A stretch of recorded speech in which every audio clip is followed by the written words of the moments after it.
which, by the way, and we will come to this, remains pretty much empty, which is absolutely damning because, trust me, I've been to loads of these big film festivals. You've got royalty at that film festival, doesn't matter what time of day it is, that auditorium is sold out. Now, in Meghan's case, it wasn't. That's mortifying in itself. But then she decides to do something that no star does. We get inside the auditorium, which, by the way, and we will come to this, remains pretty much empty, which is absolutely damning because, trust me, I've been to loads of these big film festivals. You've got royalty at that film festival. Doesn't matter what time of day it is, that auditorium is sold out. Now, in Meghan's case, it wasn't. Iconoclast and film producer Meghan Markle attended Sundance for the premiere of her new documentary, Cookie Queens. And she couldn't even sell out the screening? I am Andy Signors, and sometimes I do feel like I'm just beating a dead horse, kicking someone while they're down. I mean, at times it is hard to find the story, but I know you guys want to hear about this, so I'm here. I mean, I'm not at all surprised to hear this, the fact that she could not sell out their Sundance Film Festival screening. You'd think they were enough of a brand to attract people to want to see them. Meghan Markle attended Sundance for the premiere of her new documentary, Cookie Queens, and she couldn't even sell out the screening. You'd think they were enough of a brand to attract people to want to see them show up and watch this documentary, but apparently no. The screening failed to sell out.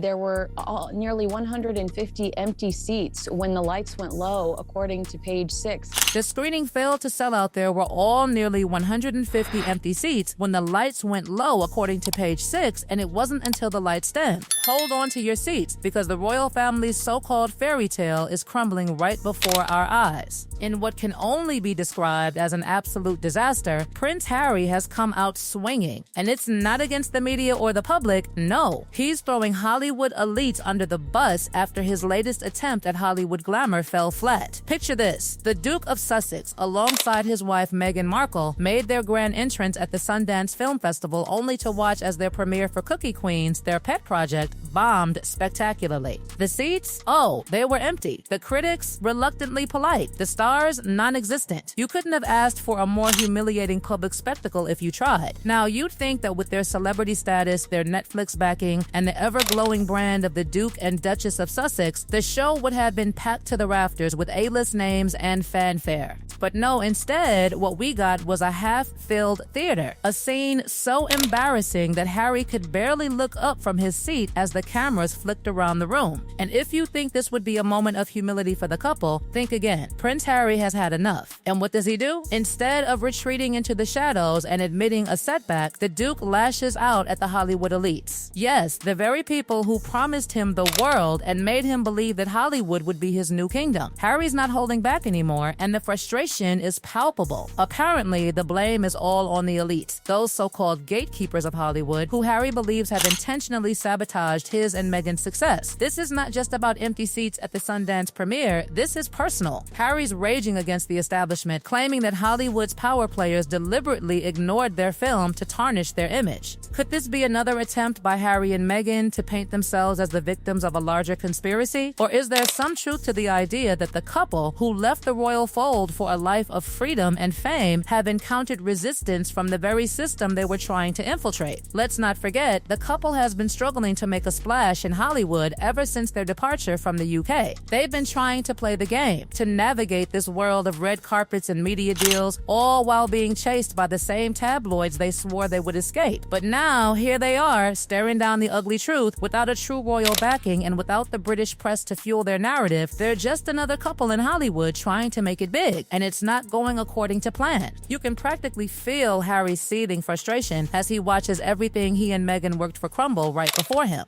After all, he came to Hollywood to escape the royal life, but what he's found instead is a world that is just as fickle, just as unforgiving, and just as cutthroat as the one he left behind. But the real question is, was Harry's outburst aimed solely at Hollywood elites, or was he really taking a swing at something much deeper? It's no secret that the Sussexes have had a rocky relationship with the royal family ever since their departure. They've taken public jabs at the institution, claiming that it's outdated, unfair, and often oppressive. So, But what if this sudden attack on Hollywood is really just a thinly veiled distraction from the real story? A royal family feud that's far from over. Harry's blaming the elites for his failed Sundance premiere. But what if the true villain of this narrative is closer to home? Could it be that Harry's frustration stems not from Hollywood's rejection, but from the growing realization that he may never escape the shadow of the royal family? As if to add fuel to the fire, rumors are swirling that Meghan's reaction to the Sundance flop was equally explosive. While Harry's been out there accusing the industry of sabotaging them, sources close to Meghan say she's not thrilled about being dragged into the blame game. She's reportedly furious at the way things are playing out, and the fact that she and Harry are still stuck in the middle of this never-ending drama. Meghan was supposedly counting on Hollywood to embrace them, to treat them like royalty, or at least like VIPs in this new world they've entered. But instead, they're being ignored and mocked, and Meghan is now wondering if she made the right decision by walking away from her life in the UK. One insider revealed, Meghan thought Hollywood would be her ticket to power and influence, but now it feels more like a constant reminder of what she lost. She's not as optimistic about her place here as she once was. The couple's grand plans to conquer the world of media and entertainment have been met with a series of roadblocks, and the cracks in their relationship with the public are starting to show. But don't expect Harry and Meghan to go quietly into the night. They'll probably keep swinging, blaming everyone but themselves for their downfall. Harry's words about Hollywood elites are a thinly veiled attack on everything they can't control. But deep down, it's the royal family that he's really trying to fight against. Will the couple ever truly break free from the legacy of the British monarchy, or will they forever be bound by it, even in Hollywood? The fallout from this embarrassing flop at Sundance has been huge, and now, as the dust begins to settle, the real repercussions are starting to unfold. Harry, furious and disillusioned, can't help but turn his anger back towards the very system that once crowned him a prince, the monarchy. But let's not fool ourselves here. While Harry may be spitting fire at Hollywood's elites, we all know where the root of his frustration really lies. The Sundance fail? Just the latest public sign that Harry's bid for Hollywood stardom has been nothing short of a disaster. And deep down, he's starting to regret ever walking away from the royal spotlight. How could he not? It's the old Hollywood tale, isn't it? The glamorous world where dreams come true, or in Harry's case, where they get shattered on the red carpet. There's no royal title here, no press to keep you in the limelight, and no crown to hold you up. Just another washed-up celebrity trying to make it big in a world that doesn't care about you, unless you've got something to offer. Harry's royal name couldn't even get them through the door at a Sundance premiere, and that's a reality he wasn't prepared for. But here's where it gets juicy. What if Harry's blaming Hollywood for his failures is just his way of deflecting from the real issue, the slow and painful unraveling of his relationship with his own family? We know Harry's been on a path of rebellion against everything he was born into, but this, the empty seats at his premiere, this is the harsh slap of reality that maybe, just maybe, he's not quite as free as he thought he'd be. Sources close to the royal family are saying that Prince William has been privately furious about Harry's failure to make a name for himself in Hollywood. As much as Harry wants to believe he's carved out a new life for himself in California, the reality is that he's still chasing that same attention and validation he craved from the royal family. Prince William, ever the steady heir, has been watching his brother's every move from the sidelines, and let's just say the smirk on William's face after the Sundance premiere was undeniable. Oh, you can bet that the tension between the two brothers has only grown since the grand flop, with William allegedly scoffing at Harry's Hollywood delusion. But don't let William's silence fool you. The real impact of this failure is felt hardest by the monarchy itself. Harry's embarrassing premiere moment has forced the royal family to reckon with just how far-reaching the couple's departure really was. In trying to escape the limelight of royal life, Harry and Meghan have become even more of a spectacle. Their every move scrutinized by the media and the public. No royal escape, indeed. From lavish Netflix deals to star-studded red carpets, the Sussexes thought they'd leave behind their royal titles for something more lucrative, more glamorous, but all they found were empty seats and a bitter reminder that the monarchy's shadow looms large, no matter how far you run. But Harry's not done yet. If you thought he was going to take this lying down, think again. The Duke has been gathering his inner circle and plotting his next move, and sources are claiming that he's ready to take aim at his own family once more. That's right, folks. Harry's been vocal about how he feels the royal family hasn't supported him through this transition, and you can bet that the lines between him and the monarchy are only getting blurrier by the day. The frustration in his eyes says it all. Harry is tired of playing second fiddle. He's tired of being the spare and having to beg for scraps of attention from a family that doesn't seem to care about his new life. Harry's been quoted saying that he feels stuck between two worlds, and you better believe it. The bitter truth? The world Harry thought he could escape into Hollywood is just as cutthroat as the one he left behind. The elites he's been blaming are merely playing the same game that the royal family does. The glitz, the glam, the fame, it's all a business. And in that business, if you can't deliver, you get kicked to the curb. And right now, Harry and Meghan are on that very curb, wondering what went wrong. Was it their choices? Was it their expectations? Or was it simply that they were never meant to be Hollywood royalty? The worst part about it all? The narrative surrounding the Sussexes is starting to shift. The once highly praised couple, who were seen as modernizing the monarchy, are now seen by many as out of touch. You've got Hollywood insiders calling them outdated, desperate for relevance, and the media no longer treats them like the glamorous celebrities they once were. Instead, they're just another couple clinging to the spotlight, their desperation only making the situation worse. The myth of the royal escape is beginning to fall apart, and the public's once sympathetic view of Harry and Meghan is starting to sour. Even the most hardcore supporters are beginning to wonder if it's time for the couple to accept the reality of their situation. And it doesn't stop there. As Harry and Meghan continue to point fingers, it's becoming clear that their newfound life in Hollywood isn't as free and glamorous as they had hoped. They're being rejected by the very industry they sought to conquer, and now they're left trying to salvage their image while dealing with the fallout from the royal family's ongoing drama. This is more than just a failed premiere. This is a wake-up call for Harry and Meghan. Their story isn't what it used to be. It's becoming clear that maybe, just maybe, they were better off staying within the royal fold, where at least they had some level of control. So what's next for the Sussexes? Will they go back to the drawing board and try again? Or will this latest scandal be the one that forces them to finally accept that their royal fairy tale might have been nothing more than a fantasy? Only time will tell, but one thing's for sure, the drama surrounding Harry and Meghan is far from over, and is far from over, and is far from over.